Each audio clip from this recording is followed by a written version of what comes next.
So this panel is talking about settlement, stablecoins, payments. I'm Nisa Amoils. I run a venture fund in this space, and I've produced and hosted a television show called The Business of Blockchain, which airs on Bloomberg and Fox, filmed at the New York Stock Exchange. So I will have my esteemed panel go down and introduce themselves as well.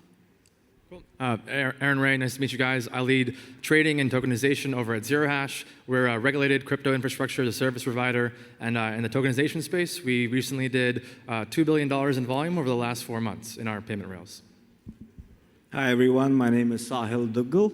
I work for a financial services company called Broadridge, and specific to today's conversation, I'm leading the effort to bring about our digital ledger repo platform, which, to the same context, does about $4 trillion in US Treasury tokenized assets per month. And I look forward to today's conversation. Thank you.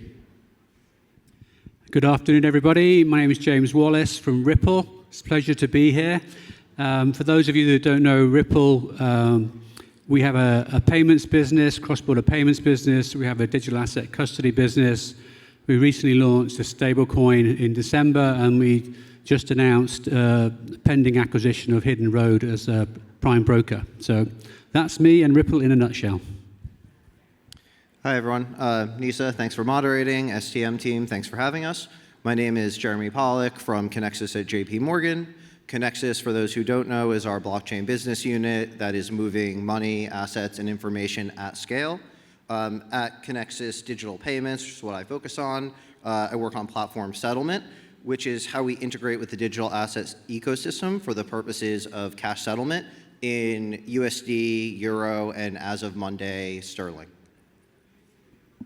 Fantastic. So let's take a step back from where most of the panels have been talking about today and talk about how we are currently settling digital assets and what are the options for the counterparties.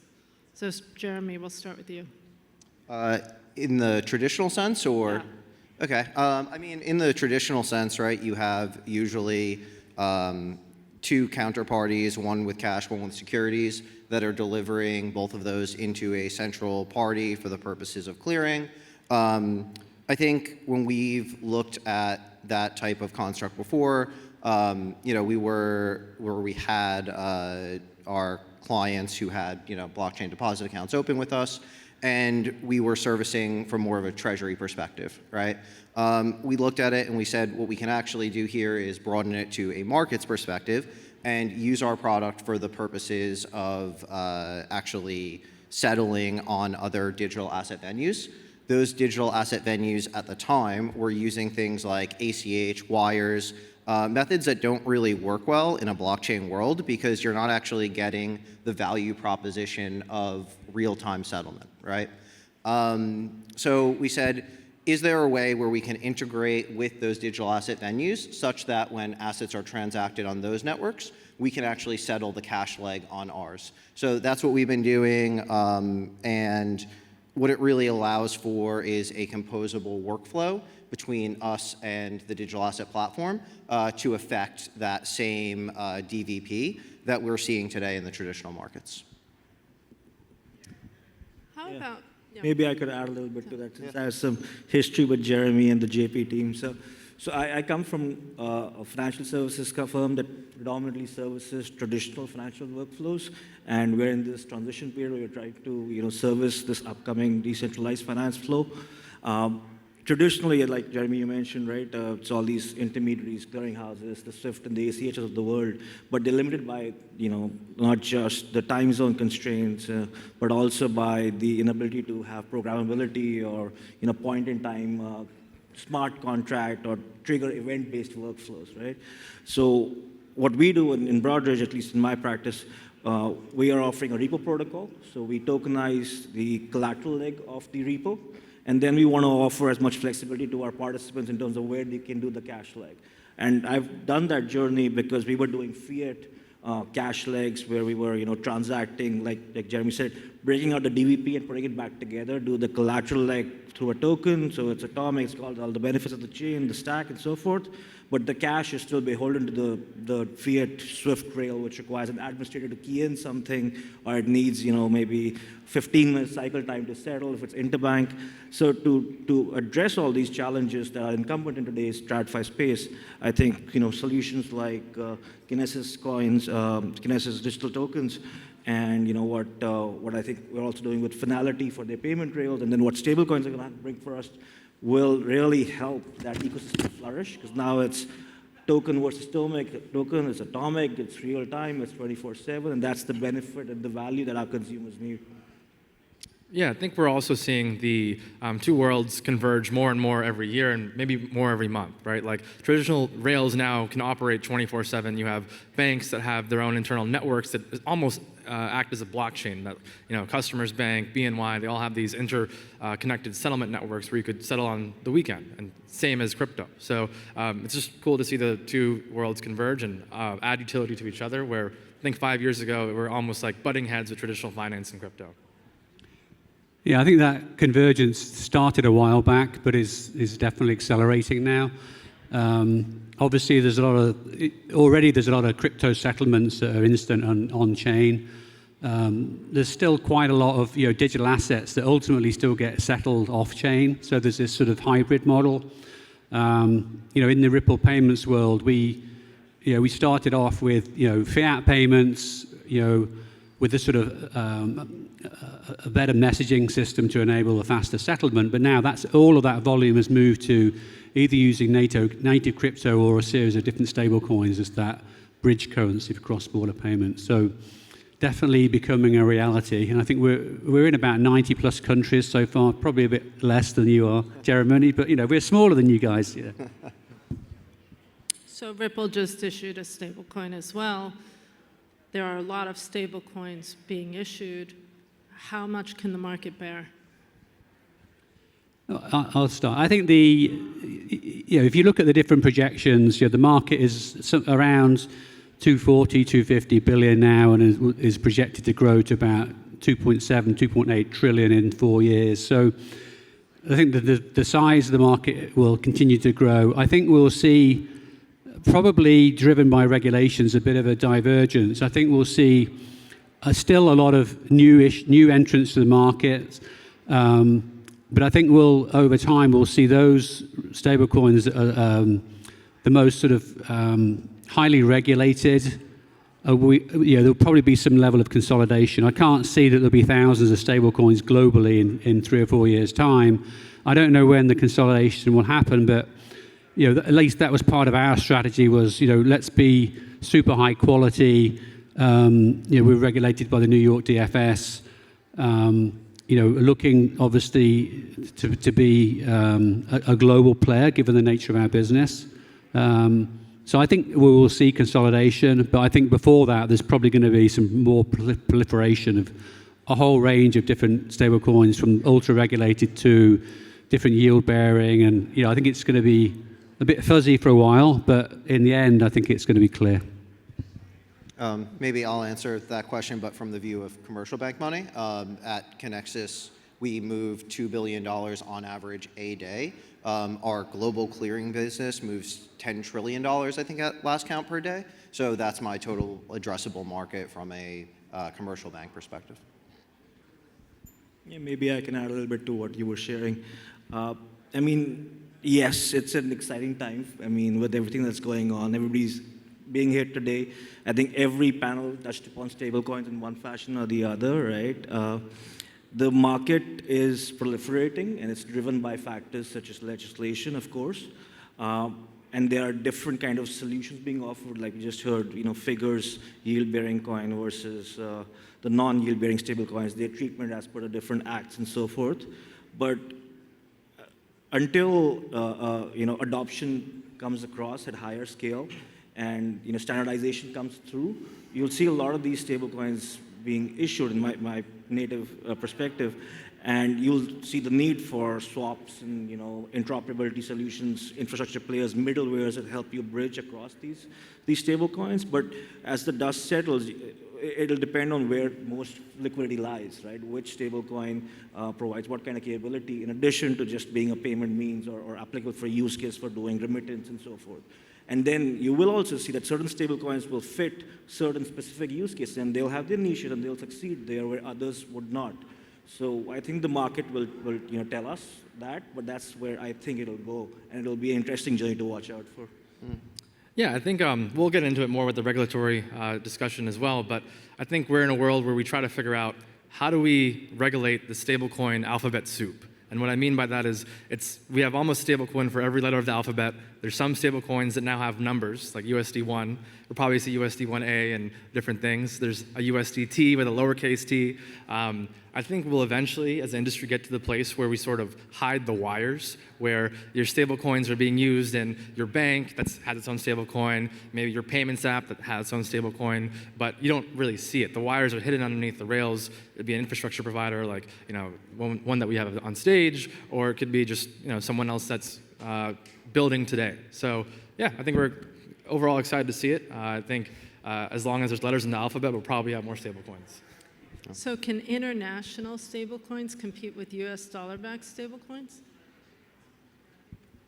I think the answer is yes, but it'll be sort of horses for courses, right? So, the US dollar is still the dominant currency globally. The US dollar-denominated stablecoins are dominating the market at the moment. I think, it's going to be regulations in certain jurisdictions that will try and promote, their regional or domestic stablecoins. So, as we see MiCA play out in Europe, we'll be interested to see what the balance is over time between sort of dollar versus euro versus other denominations. I think the dollar will prevail, but there's definitely room globally for other denominations. So, on your theme of consolidation eventually, is it going to look like Stripe's acquisition of Bridge at $1 billion, or how do you see consolidation really play out? Well, I mean, the acquisition is more so of a technology play to have access and have enablement for Stripe to continue expand its business model beyond just payments through credit cards and debit cards, but now stablecoins.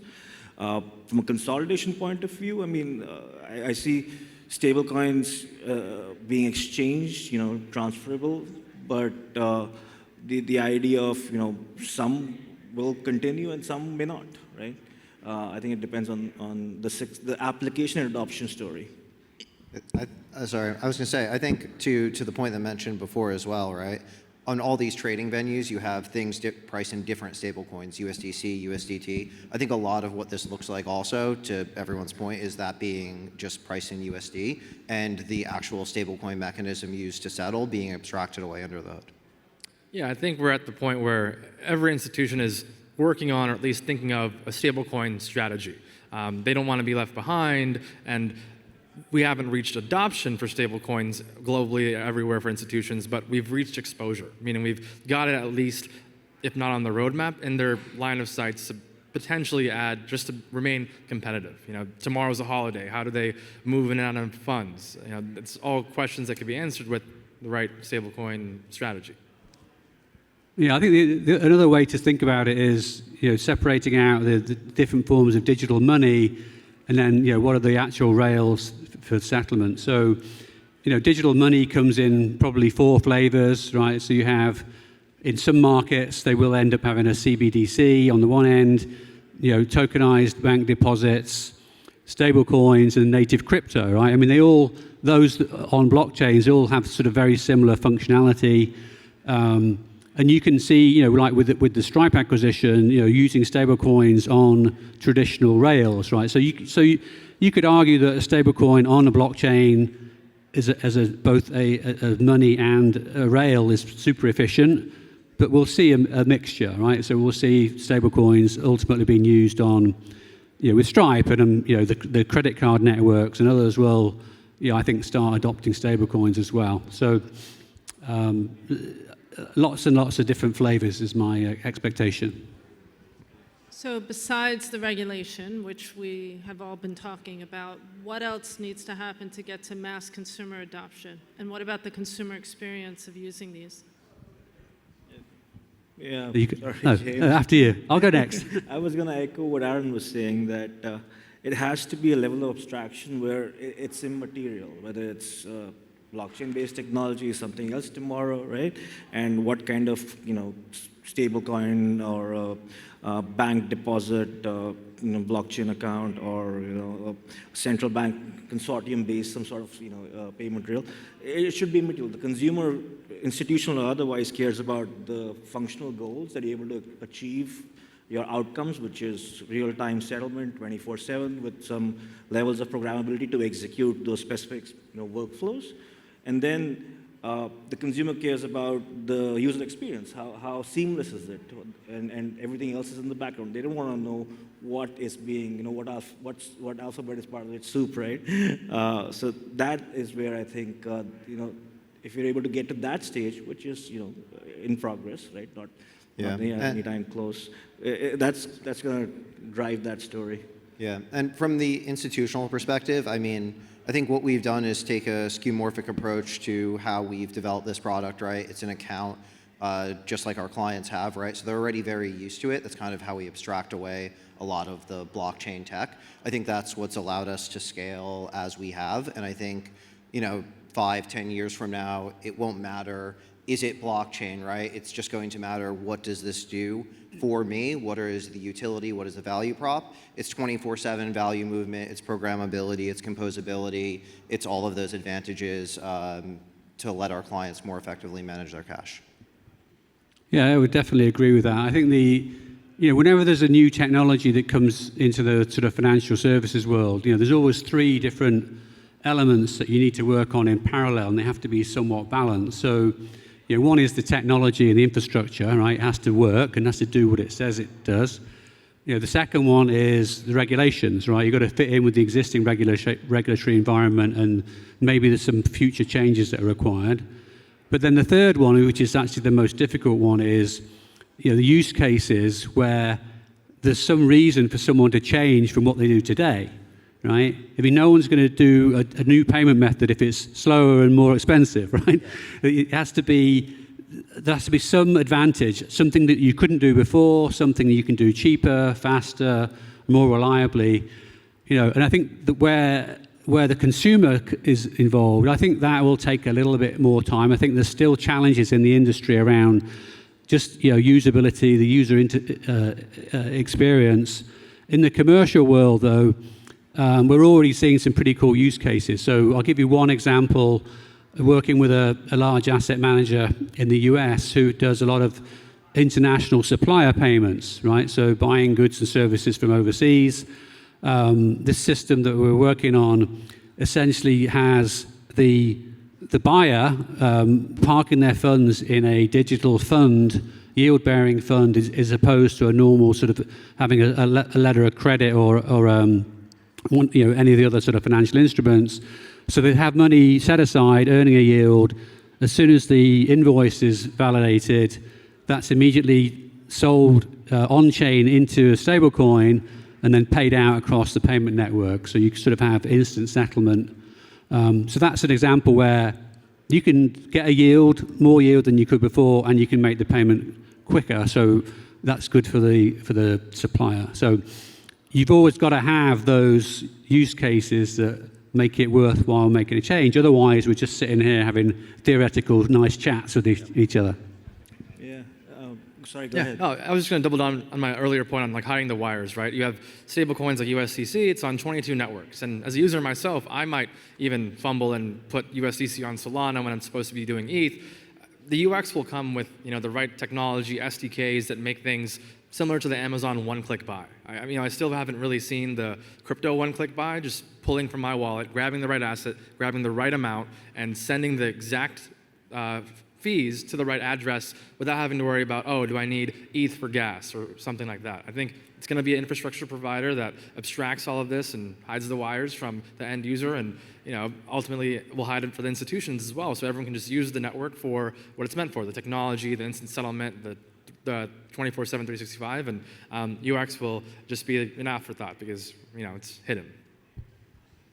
I was going to kind of piggyback off your story there about how the use case is very important. Just as reference, right? When we, Broadridge, were building out our digital ledger repo solution, we had a similar adoption challenge. We operate in the TradFi space, and it's not very straightforward, at least 6-7 years ago, to talk about blockchain as a technology stack for traditional workflows. But we found the right use case where we were able to demonstrate how our application, our solution would provide efficiency, save hard clearing dollar costs on your bottom line. And that allowed us to then have adoption, build a network that today allows us to have 12 participants and more and counting who can do bilateral activity within my own platform, right? But to get there, I had to do all these use cases. I had to figure out what's the right hook for the applicable audience. And that's going to be critical in adoption for any new technology. So in the meantime, until we get to abstraction and great UX, what chain is better for stablecoins and why? There's no one chain that's For ideal, different, right? I mean, let's look at what stablecoins are, right? Stablecoins, depending on the kind of coin, looking at the US legislation perspective, let's say backed 1:1 by high quality liquid assets, 90% USDs, credit unions, money markets, and 10% cash. So no issuer would want to keep those reserves at one custodian. They would want to diversify and hedge against that. Similarly, from a technology perspective, I would want to hedge and have a multi-chain approach where the stablecoin is interoperable or available rather on more than one chain. And some chains offer better features, more applicable for certain kinds of stablecoins, and maybe there you will have 60% availability, and the other chains will be available, but there won't be that much liquidity or volume because it's not the right fit. But I would start with having multiple chains as the basis and then trim down from there. Yeah, to that point, it all depends on the client's use case, what they want to get out of it, do they want liquidity, et cetera. And yeah, I think we see a future where clients, again, settle multiple ways across multiple different chains using multiple different technologies, and they're all going to pick that and choose those based on what they need. It's a bit boring, but I'm going to completely agree. So I think there's definitely going to be a multi-chain world. I think we've seen in the last 12 months a shift from some of the major institutions towards public chains. So I think there'll be a mixture of public and private as we move forward. Again, use case dependent. Some chains have been built specifically with payments and currencies in mind, like the XRP ledger. Others have been built with programmability and a broad set of use cases like Ethereum and Ethereum-based chains. So I think it will be lots of different chains. I don't think, back to the consolidation point earlier, I don't think we'll have ultimately thousands of different chains being used. I think the majority of the world's financial transactions will run on a much smaller number of that. Definitely won't be one. It'll be maybe dozens or so, but not thousands. And I think everyone's following the same approach. So payments, lots of different chains, tokenized treasuries, money market funds, lots of different chains. So everyone's following the same strategy. Yeah, I mean, it's definitely a multi-chain world. I think when some of these blockchains came out, Ethereum, maybe around 10 years ago, it wasn't initially designed for institutions, right? But then you have different EIPs that are slowly building that institutional use case and need. Like you have permissioned whitelisting of addresses now. You have the ability to lock in tokens to certain places where they can't just be withdrawn out to an external wallet. So I think it'll come with time on what chain is the best. For now, it just could be all of them, and they kind of do all copy one another. And once one chain does something, the other chain is also doing permissioned tokens as well. So we'll see. I think there's actually room for even more to come from certain companies are launching chains tailored towards institutions from being a fast follower and just learning over the last decade of what these institutions need, right? We've seen just in the tech industry, certain companies are like an R&D network for another company. You know, Android has all these cool features, and then Apple releases, you know, a very secure way of doing it. I think there'll probably be a blockchain that learns from all the mistakes other chains are making, and then essentially figures out the optimal way to service institutions. Yeah, there's a company called One Money that's doing that, exactly. So we're in an interesting time in the US with tariffs. Any kind of comment on that, or which other regions of the world or you expect to grow fastest? Yeah, I mean, I think there's definitely going to be some countries that use stablecoins to avoid tariffs. There's probably some, you know, interesting ways you can move them around where you won't be able to take a tax on those funds. So there'll be, someone's probably doing it today, you know. So I guess we'll see. Yeah, I'd say from our perspective, you know, the currency rollout we've done kind of shows where the most demand is. So started US dollars, then went to euros, and now sterling. So I think, you know, just following what our clients want, that's kind of like the general trend that we've seen. I don't have a comment per se, but I kind of find it funny that, you know, all these solutions that we're trying to build out are global in nature. The idea is to, you know, be able to do cross-border activity quickly, smartly, efficiently, right?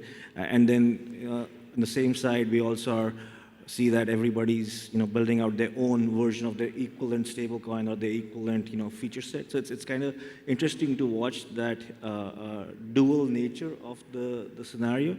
But yes, we see, I mean, I think Russia announced their own yesterday. So, I mean, you keep hearing these updates, but it depends on how it plays out, essentially. It's too soon to call. Yeah, I mean, ultimately, you know, different jurisdictions have got different policies. You know, those of us that operate globally have to fit in with the rules in Japan and the rules in the US and in Europe and the UK and so on. So we tend to gravitate towards the bigger markets first, right? Makes commercial sense.